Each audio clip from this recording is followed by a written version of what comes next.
രാമായണം കർക്കടക മാസത്തിൽ മാത്രം നമ്മൾ വായിക്കുകയും ആഘോഷിക്കുകയും ചെയ്യുന്നു. രാമായണം എങ്ങനെയാണ് വായിക്കേണ്ടത്? എല്ലാ കാലത്തും നമുക്കിടയിൽ, മനുഷ്യർക്കിടയിൽ ഉള്ള ഒരു മത്സരമാണ് ശാസ്ത്രവും വിശ്വാസവും തമ്മിലുള്ളൊരു മത്സരമുണ്ട്.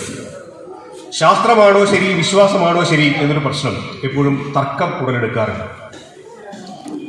ആ തർക്കത്തിൽ ശാസ്ത്രമാണ് ശരിയെന്ന് വിശ്വസിക്കുന്നവർക്ക് പറയുവാൻ അവരുടേതായ യുക്തികളുണ്ട്.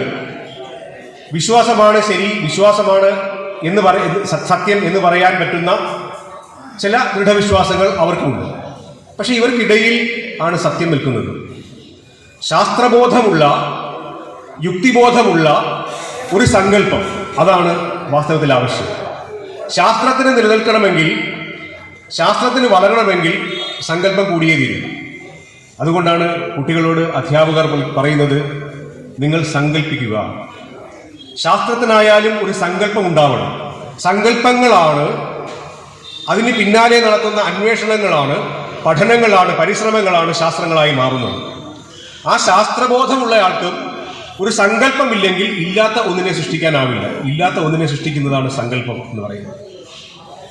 ഇല്ലാത്ത ഒന്നിനെ ഭാവനയിൽ കാണുന്ന സങ്കല്പബോധവും അതിനെ പ്രാവർത്തികമാക്കുവാനും സാർത്ഥകമാക്കുവാനും നടത്തുന്ന പരിശ്രമങ്ങളും കൂടി ചേരുന്ന ശാസ്ത്ര സങ്കല്പങ്ങളുടെ ഒരു ചേർച്ചയാണ്, സംഗമമാണ്. അതാണ് വാസ്തവത്തിൽ നമ്മളുടെ ജീവിതം എന്ന് പറയുന്നത്. സങ്കല്പിക്കുവാൻ കഴിയാത്ത ആൾക്കാർക്ക് ശാസ്ത്രബോധം ഉണ്ടായിട്ട് കാര്യമില്ല. സങ്കല്പം മാത്രമുണ്ടെങ്കിൽ, ശാസ്ത്രബോധമില്ലെങ്കിൽ അതിനെ സാർത്ഥകമാക്കുവാനും കഴിയില്ല.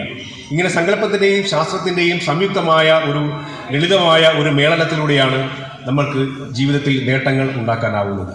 ഈ സങ്കല്പവും ശാസ്ത്രവും നമുക്ക് കിട്ടുന്നത് പാരായണങ്ങളിലൂടെയാണ്. അറിവ് കിട്ടുന്നത് അങ്ങനെയാണ്.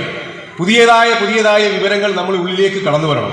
അതിനാണ് വാതായനങ്ങൾ തുറന്നിടുക. ഹൃദയത്തിന്റെ വാതായനങ്ങൾ തുറന്നിടുക. നമ്മുടെ ചിന്തയുടെ ലോകത്തേക്ക് കാറ്റുകൾ കടന്നു വരട്ടെ. നമ്മുടെ വേദങ്ങൾ പഠിപ്പിച്ചത് അങ്ങനെയാണ്. 4 ഭാഗവും തുറന്നിടുക. അതിൽ നിന്ന് വരുന്നത് നമ്മൾ സ്വീകരിക്കുക. വരുന്നതിനെ സ്വീകരിച്ച്, വേണ്ടതിനെ സ്വീകരിച്ച് വേണ്ടാത്തതിനെ ഉപേക്ഷിക്കുവാൻ കഴിയുന്ന ബോധം നമുക്കെല്ലാ ആൾക്കാർക്കും ഉണ്ട്. വേണ്ടത് എന്താണ്, വേണ്ടാത്തത് എന്താണ് എന്ന് തിരിച്ചറിയുവാനുള്ള ഒരു വിവേചന ബുദ്ധിയാണ് നമുക്ക് ആവശ്യമുള്ളത്. ആ വിവേചന ബുദ്ധി തരുന്ന ആൾക്കാരാണ് നമ്മുടെ ഗുരുക്കന്മാരാണ്. ഇന്ന് നമ്മൾ ഗുരു പൂജ കൂടി ആഘോഷിക്കുന്ന ദിവസമാണ്.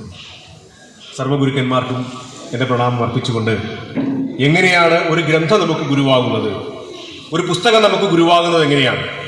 വായനയിലൂടെയാണ് നമുക്ക് പുതിയ വെളിച്ചം കിട്ടുന്നത്. വായന വെളിച്ചം തരുമോ എന്ന് ഒരുപക്ഷെ പെട്ടെന്നൊരു യുക്തിബോധം തോന്നിക്കുക. വായന വെളിച്ചം തരും, ബോധ നിലാവ് തരും. നമുക്ക് എല്ലാ ആൾക്കാർക്കും തലച്ചോറുണ്ട്.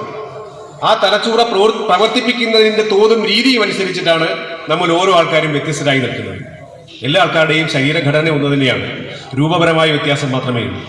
ഉള്ളിലുള്ളത് എല്ലാം ഒന്നാണ്. അതാണ് ഉള്ളറിവ് എന്ന് പറയുന്നത്.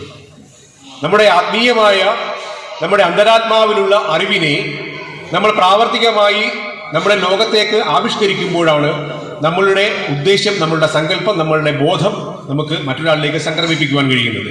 ഇങ്ങനെ സംക്രമിപ്പിക്കുവാൻ കഴിയുന്നത് കൊണ്ടാണ് നേരത്തെ പറഞ്ഞതുപോലെ ഇത്രയും കാലം പഴക്കമുള്ള രാമായണം ഇന്നും നമ്മളെ സ്വാധീനിക്കുന്നത്.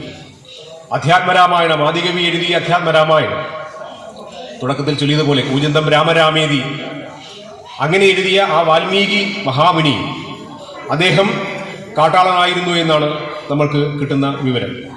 കാട്ടാളനായിരുന്ന